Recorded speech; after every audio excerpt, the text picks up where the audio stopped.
Good morning class. Shri Deepchand Chaudhary Mahavidyalaya से आज मैं आपके सामने बीए थर्ड सेमेस्टर में आज हम स्टार्ट करने वाले हैं अपना पहला यूनिट का पहला लेक्चर, है ना, जो कि आज हमारा टॉपिक है इंट्रोडक्शन ऑफ सोशल साइकोलॉजी। ठीक है, तो इंट्रोडक्शन में हम इसका जो परिचय है वो भी देखेंगे और प्लस साथ में हम इसकी डेफिनेशंस और क्या क्या कंपोनेंट हैं जो सोशल साइकोलॉजी में इम्पोर्टेंट है, हम इन 3 टॉपिक को आज कवर करेंगे। ठीक है, तो अगर आपसे कोई पूछे कि सोशल साइकोलॉजी जो है वो मतलब साइकोलॉजी की ब्रांच है या नहीं, तो ऑब्वियस है, जैसे एक पेड़ की कई सारी शाखाएं होती हैं ऐसे ही मनोविज्ञान की भी बहुत सारी शाखाएं हैं। जैसे अगर हम रफली बोलें तो साइकोलॉजी की 52 शाखाएं हैं, 52 फील्ड साइकोलॉजी में स्टडी की जाती हैं। ठीक है, और अगर हम जैसे आज हम पहली जो एक फील्ड हम आज पढ़ने वाले हैं सोशल साइकोलॉजी, तो सोशल साइकोलॉजी जो है वो एक मनोविज्ञान की शाखा है जिसमें एक तरीके से अगर हम देखें तो इसका काम क्या होता है। सोशल साइकोलॉजी का मेन काम ये होता है कि जो भी हमारा जैसे मान लीजिए समाज है, समूह है, सामाजिक परिस्थितियां हैं, उनका अध्ययन हम कैसे करते हैं। यानी कि मनोविज्ञान में सामाजिक मनोविज्ञान उसकी एक शाखा है जिसमें यह स्टडी किया जाता है कि कोई व्यक्ति मतलब कोई समाज किसी व्यक्ति के ऊपर, कोई एक पूरा समूह, बहुत सारे लोग है ना, बहुत सारे लोगों से एक समूह बनता है, और सामाजिक परिस्थितियाँ जो कोई भी सिचुएशन है, सोशल सिचुएशन, वो किसी एक व्यक्ति के व्यवहार को कैसे स्टडी करती हैं, उनका क्या इम्पैक्ट होता है। और दूसरा पॉइंट मेन होता है एक व्यक्ति का अन्य व्यक्ति के विचारों, भावनाओं, व्यवहार और दृष्टिकोण पर पड़ने वाला प्रभाव। मतलब आप समझते हैं कि जैसे मान लीजिए अगर मेरी बेस्ट फ्रेंड है ना, और हम 2 लोग कहीं जाने का प्लान कर रहे हैं, हम लोग डिसाइड कर रहे हैं कि इस बार कहीं घूमने चलते हैं। तो अब जैसे वो मेरी दोस्त है, अगर मेरा हार्डली कहीं बहुत ज़्यादा जाने का मन है, मान लीजिए मैंने उससे कहा कि आज नहीं अपन इस बार यहीं चलते हैं, मेरा बहुत मन है कि हम लोग इस जगह को अभी देखें, है ना, आगे का नहीं टाल सकते, पता नहीं आगे मतलब अपन ट्रिप कब बने कब नहीं, तो अभी मेरा मन है कि मैं यही करूँ। तो चूँकि जो मेरी बेस्ट फ्रेंड है वो ऑब्वियस है, उसके लिए मेरी खुशी या मेरी लाइफ के जो लिए गए डिसीजन है उसके लिए ज़्यादा मैटर करेंगे। तो भले ही उसकी मतलब उसने केवल यही सोचा होगा कि उसको एक ट्रिप करनी है, कहाँ की करनी है इसका उसका उतना स्ट्रॉन्ग ओपिनियन नहीं होगा, तो कहीं ना कहीं वो मेरे आइडिया से प्रभावित हो जाएगी। ठीक है, उसका कारण क्या है, कारण केवल इतना है कि हम दोनों के बीच में जो इमोशनल बॉन्ड है वो इतना ज़्यादा है कि हम लोग एक दूसरे के लिए भी बहुत सारे डिसीजन ऐसे ले लेते हैं जो भले ही हमारा लेने का मन ना हो। ठीक है, तो हमारे जो एग्जाम्पल देने का पूरा जो वो था सार वो यही था। आपने अगर यहाँ नोटिस किया हो कि जैसे एक व्यक्ति का दूसरे व्यक्ति के विचारों, भावनाओं, ठीक है, उनके दृष्टिकोण और उनके व्यवहार का, अब आपने देखा कि मैंने अपना जो विचार अपनी फ्रेंड को दिया, अपने दोस्त को बोला कि ये विचार मेरा है कि हम यहाँ चलते हैं, तो वो दृष्टिकोण मेरा था, वो मेरी सोच थी, है ना, उसका प्रभाव था दूसरे व्यक्ति के व्यवहार पर, उसने कह दिया कि हाँ चलते हैं, तो एक तरीके से उसके व्यवहारों पर, है ना, उसके विचारों पर मेरा जो प्रभाव है वो देखने को मिला। इसका मतलब है कि एक तरीके से सोशल में रह के, समाज में रह करके हर व्यक्ति दूसरे व्यक्ति के व्यवहार को परिवर्तित कहीं ना कहीं करता ही है, ये तो सच बात है। ठीक है, तो अब यहाँ तो देखो इमोशनल बॉन्ड था, लेकिन जहाँ हम दूसरे व्यक्ति को बिल्कुल जानते ही नहीं है, तो क्या वहाँ इस तरीके से हम एक दूसरे के व्यवहार को प्रभावित कर सकते हैं? बिल्कुल नहीं। तो वहाँ तो हमें मिन्नतें भी करनी पड़ेंगी, हो सकता है व्यक्ति तब भी मना कर दे। समझ में आया? तो वही चीज़ें होती हैं कि बहुत सारे ऐसे पॉइंट होते हैं जो सिचुएशन टू सिचुएशन चेंज होते रहते हैं। हम एक दूसरे के व्यवहार को कभी प्रभावित कर पाते हैं, कभी नहीं, लेकिन मोस्टली समाज में एक दूसरे के व्यवहारों को प्रभावित हम करते रहते हैं। ठीक है, तो ये पॉइंट है। अब यही अगर मेरी दोस्त का मुझसे कोई एक्सपेक्टेशन हो, तो भले ही वो चीज़ मैंने सोची हो या मेरा मन हो या ना हो, तब भी मैं उसके लिए करूँगी। क्यों? क्योंकि वो उसकी खुशी से जुड़ा होता है, यहाँ तो इमोशनल बॉन्ड है। लेकिन जब हम किसी को जानते नहीं हैं तो वहाँ हमें उसके व्यवहार को प्रभावित करने के लिए बहुत मेहनत लगती है। ठीक है, तो आपको आई थिंक थोड़ा बहुत समझ में आया होगा कि सोशल साइकोलॉजी में हम लोगों के व्यवहार को स्टडी करते हैं और समाज में रह कर के एक व्यक्ति का के व्यवहार का प्रभाव दूसरे व्यक्ति के व्यवहार पर कैसे पड़ता है वो भी हम स्टडी करते हैं। ठीक है, क्योंकि जो व्यवहार है हम उसकी स्टडी करते हैं, सोशल में रह कर के पर्सन का बिहेवियर कैसा आ रहा है, क्यों आ रहा है, अगर ऐसा नहीं आता तो कैसा आता है, ये सारी चीज़ें। ठीक है, अब अगर हम डेफिनेशन की बात करें तो अगर आपसे कोई पूछे कि सोशल साइकोलॉजी क्या है, कला है कि विज्ञान है, तो वैसे आपको कहना साफ होना चाहिए कि सोशल साइकोलॉजी क्या है, विज्ञान है।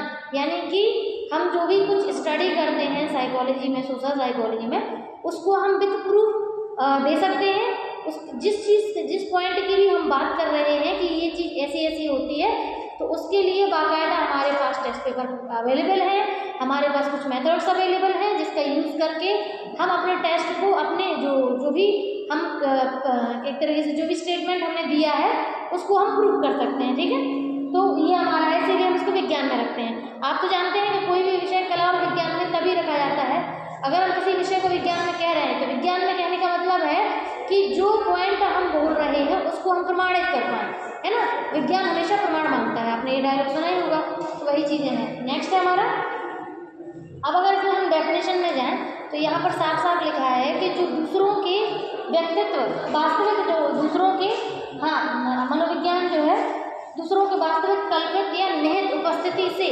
उसके व्यवहार में होने वाले परिवर्तन। ठीक, मतलब वास्तविक यानी कि वो व्यक्ति साक्षात वहाँ मौजूद है, कल्पित मतलब हम इमेजिन कर रहे हैं कि अगर वो यहाँ होता तो क्या होता, है ना। और निहित मीन्स अगर मान लीजिए वो सामने भी नहीं है तो वो आपके आसपास कुछ ऐसी उपस्थिति बना के रखे हैं कि आप उसकी मौजूदगी को उसमें ले रहे हो। ठीक है, कि भले ही वो प्रेजेंट ना हो लेकिन उसकी बात को आपने अपनी मौजूदगी में लिया है ना। जैसे उसने कॉल पे आपको बता दिया है कोई भी चीज़, तो हमारे जो भी व्यवहार होते हैं, ठीक, तो वो हम इस तरीके से प्रदर्शित करते हैं। अब अगर हम आगे बात करें हमारे प्रभावित करने वाले कारकों की, कि अगर सामाजिक मनोविज्ञान में कौन कौन से पॉइंट हैं जो किसी दूसरे व्यक्ति के व्यवहार को प्रभावित करते हैं, तो फर्स्ट पॉइंट है अनुरूपता।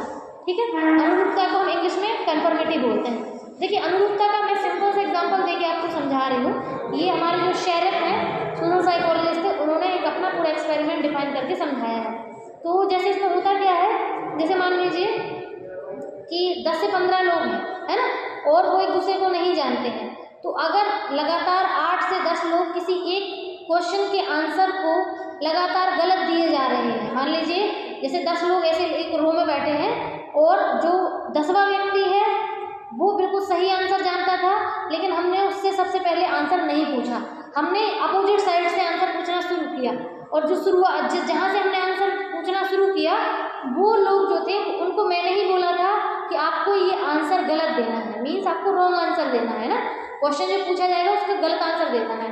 तो चूंकि वो जो पर्सन थे वो हमारे ही कहने पे काम कर रहे थे, तो उनसे जो भी हमने वर्क बोला उन्होंने वही आंसर दिया। तो जो 9 लोग थे, 8 लोग थे, जितने भी लोग थे, उन लोगों ने जो हमारे कहने का आंसर जो दिया तो उन लोगों का सबका आंसर गलत था। तो जो 10वां पर्सन था जिसका आंसर बिल्कुल सही आता, अगर हम उससे सबसे पहले पूछते, क्योंकि 9 लोगों ने पहले आंसर बोल दिया, तो कहीं ना कहीं उसको सेल्फ डाउट हो गया अपने ऊपर कि जो मैं बोल रहा था कहीं ना कहीं वो गलत, भले ही वो गलत ना हो, वो गलत नहीं था, लेकिन उसको अपने ऊपर डाउट हो जाएगा। इसको ही हम कन्फर्मिटी बोलते हैं। कन्फर्मिटी को हिंदी में अनुरूपता कहते हैं। अनुरूपता का मतलब होता है कि हम दूसरे के अनुरूप चल रहे हैं। ठीक है, मतलब हम दूसरे के अनुसार काम कर रहे हैं, तो वही होती है अनुरूपता। तो अगर हम बात करें क्या बोलते हैं अनुरूपता की, तो यहाँ एग्जाम्पल से आपको समझ में आ गया होगा कि जब जैसे एक ग्रुप में 20 लोग हैं, 20 में से 15 लोग किसी एक 15-16 लोग या 10-12 लोग, 12-15 लोग किसी एक वोट के प्रति एक तरीके से खुद एग्री हो गए कि हम ऐसा करना चाहते हैं, तो जो 4-5 जितने भी लोग बचे हुए ग्रुप मेंबर वो भले ही उससे कन्विंस ना हो लेकिन वो हाँ कर देंगे, इसी को हम अनुरूपता कहते हैं। ठीक है, नेक्स्ट है आज्ञा पालन। आज्ञा पालन को हम इंग्लिश में ओबीडियंस बोलते हैं।